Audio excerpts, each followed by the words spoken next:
Welcome to Biz Wire. I'm Joseph Nordstrom in Beijing. China's long-standing policy of non-interference is being challenged by a bloody internal power struggle in South Sudan, the world's youngest country. China has billions invested in South Sudan's oil industry and other sectors, which is being threatened by fighting over the past month. Since mid-September, the conflict has left between several hundred and several thousand dead and tens of thousands, some say over 400,000, without a place to call home. China's Foreign Minister Wang Yi has been to Ethiopia for talks on ending the violence, which is still ongoing. This is relatively new diplomatic territory for China, though it did help negotiate a settlement between Sudan and South Sudan in 2012 because of an oil stoppage, largely over royalty payments. To simplify a complicated matter, the story can be told as that of conflict between the current president of South Sudan, Salva Kiir, who is of the Dinka ethnic group, and his former vice president, Riek Machar, who was fired last summer and of the Nuer ethnic group. The internal clash has pushed the nation to the brink of collapse, and for outsiders like the Chinese, highlights the dangers of investing in an unstable area. South Sudan's leaders have been accused of not living up to the promises of the country's independence. Even President Kiir admits that since the country's founding in 2011, over $4 billion has been pilfered by officials that could have gone towards development for its 11 million citizens. Poor governance, made clear by corruption and allegations of nepotism, are among the deeper structural issues behind the conflict besides that of basic tribalism.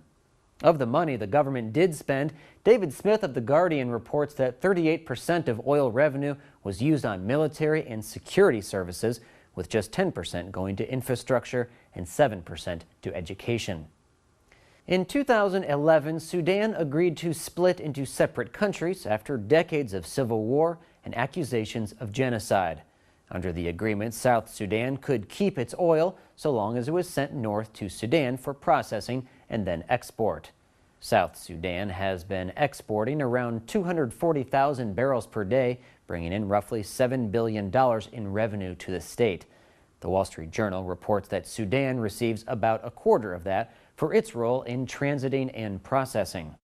South Sudan relies on selling crude to fund some 98% of government spending and is in danger of falling victim to the so-called resource curse.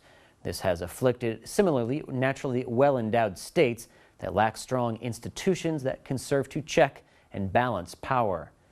The Washington Post reports that oil output has dropped more than 20% since the conflict began, as rebels have seized oil-producing areas. China, which has invested billions in South Sudan's oil infrastructure, has slowed or shut down operations in some areas and in late December evacuated 600 to 700 Chinese working there, though Hong Kong's South China Morning Post says 1,300 have remained on. Officials in Kenya and Uganda are also keen to see stability on their borders. Kenya hopes to build a pipeline that could carry South Sudanese oil to port one day.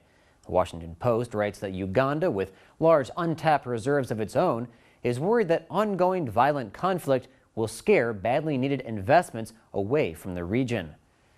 To the north, however, Chinese investments continue chugging along. On January 9th, the state-owned China Railway Construction Corporation announced it won a $1.45 billion contract to build a railway in the eastern part of Sudan.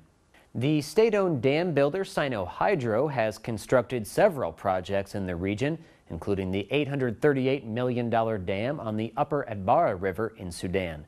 Also in Sudan, Khartoum just opened Africa's largest airport, with much funding and construction coming from China.